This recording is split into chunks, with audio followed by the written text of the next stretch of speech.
Hey everybody, it's Razor and I am back. It's been a few days since I did a video, but we've seen things from Seth and Morgan, who hasn't done anything in a while.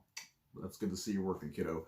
Today, actually, let's talk about what you last saw me talking about, which was Universal monster movies, and I watched, oh man, a bunch of them. About 8, I'd say. Dracula, Dracula's Daughter, The Son of Dracula, Frankenstein, Bride of Frankenstein, Son of Frankenstein, The Ghost of Frankenstein, Frankenstein meets the Wolfman, not in that order because they're flip-flop, and then House of Frankenstein. And then on Sunday, which was day 4, I got the chance to watch the Bela Lugosi, The Vampire Returns. I did not watch The Haunting. I ran out of time, so I had to check that off my list. And The Old Dark House. I actually didn't realize I don't own The Old Dark House. So I'll have to fix that. But I did get to watch City of the Dead with Christopher Lee. I recommend that. It's on Tubi, I believe. It's a very good witch movie. Has a fantastic ending. Recommend that for anybody. And then I watched Hell House LLC 2, The Abaddon Hotel, which is on Shudder, and I recommend watching that and the other two. The first one and the third one. They're all 3 on Shudder, and they're found footage, but I think they're actually pretty damn good. They give you a really creepy vibe and perfect for this time of year. But today, for day 6, we're going to talk about some indie horror that I've mentioned before, but let's go ahead and get back into some indie horror. But before we move on, you have to subscribe to the Horror Syndicate. Please subscribe to the Horror Syndicate here on YouTube. Check out the Horror Syndicate's Facebook page where we do discourse every Tuesday and Thursday all October long.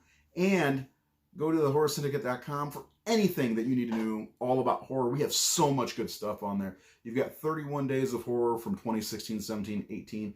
And one of them was ABCs of Horror, I believe. I think that was the first year in 2016. So check that out, thehorrorsyndicate.com.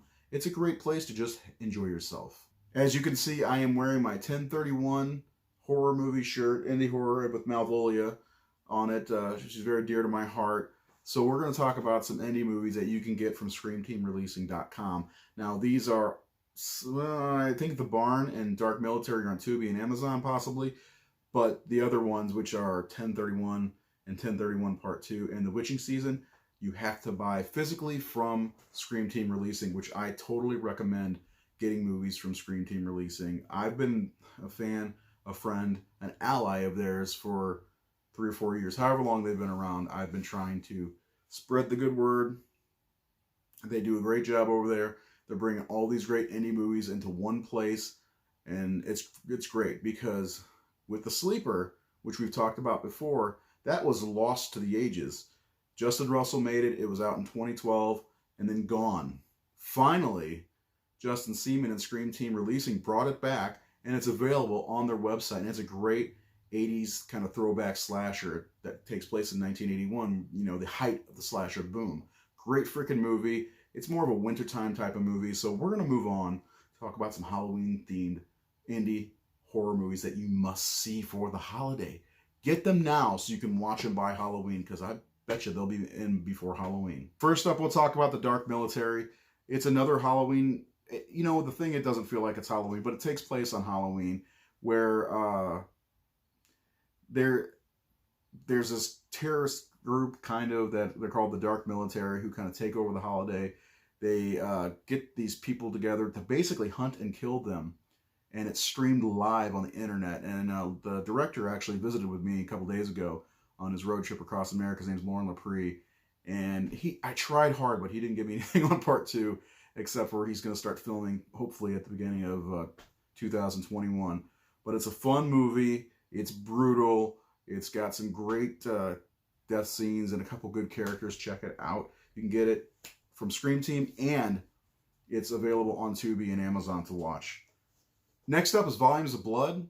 And Volumes of Blood is broken up into a few segments, and it's a good one because each segment is in this library, and they all are wrapped around Halloween, and they take place on Halloween. And of course, Nathan Thomas Milliner, who is a host on the Horror Syndicate Discourse, his short, excuse me, as I get tongue-tied, Encyclopedia Satanica is on here, and it's fantastic. There's some other great ones. There's PJ Starks, the producer, and the guy who kind of got this movie together, loses his fucking shit. Can I say that on my own channel? I think I can. But he loses his shit in the movie, and it's pretty damn hilarious. And then we get to see their iconic slasher villain, The Face. Check it out. It's worth seeing. And if you get a chance, get Volumes of Blood 2. You will not be disappointed. Volumes of Blood horror stories. And then, keeping with the anthology theme, we'll move on to 1031 and 1031 Part 2. These are great. Milliner did the cover art. But they are anthology movies set on Halloween. The first one has a couple of standouts, like Justin Siemens, the old hag. The Scarecrow is really good. The cowboy one is, I don't even know what they're called. I think they have the names on the back. Trespassers. That's a good one. The old hag. The Killing Dance.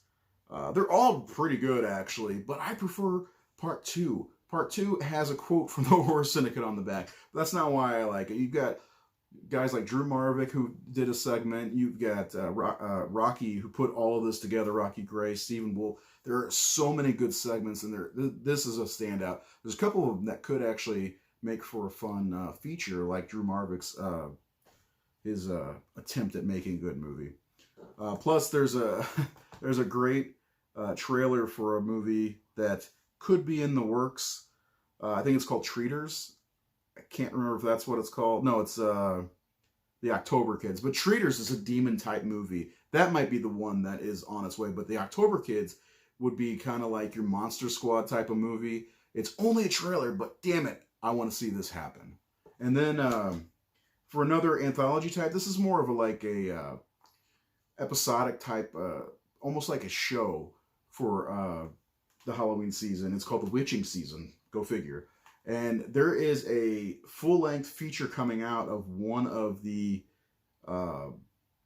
segments, I guess you could call it, or episodes. It's called They Live Inside Us. It's actually premiering very soon. I really can't wait to see it because let's call them episodes. The episode on The Witching Season is really freaking good. And the only reason The Witching Season didn't make it to my top 15 indie horror movies to check out was because, like I said, it's more like a show than it is an actual movie, because there are 5 episodes, so 5 segments. They're all not exactly like 20 minutes or anything like that, but definitely worth checking out. You can find this on ScreamTeamReleasing.com for sure. Check out They Live Inside Us on Facebook and follow when the movie's going to come out, because I cannot wait to see that. It's going to be very, very good. I've seen I think there was a trailer, and then I'm just following everything that's been going on, and I'm liking what I'm seeing.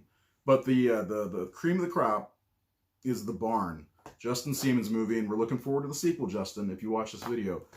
Can't wait to see the sequel. The Barn is about this group of friends who are going to get candy to pay back for some prank they did, and they want to go see this heavy metal band, and you've got Linnea Quigley plays this old principal lady who's kind of a bitch, and they end up they knock on the barn door like 5 times or whatever it is, and they end up raising these 3 I don't know if they're guardians of Halloween or what, but there's the miner, the scarecrow, and the pumpkin guy, and I don't know what they're called. One of them has a name. It's like Hollow Jack or some shit. I don't remember. Sorry, Justin. Anyway, it's a good movie. It's available, I believe, on Tubi and Amazon, but there's no better than getting the Blu-ray, which has a reversible cover with Graham Humphrey's art on one side and then the original poster art on the other. But check out The Barn. It's totally worth watching. We're really looking forward to seeing The Barn Part 2. It's good to support independent horror because, you know what? Friday the 13th was an independent horror film, and so was Halloween. Well, kinda.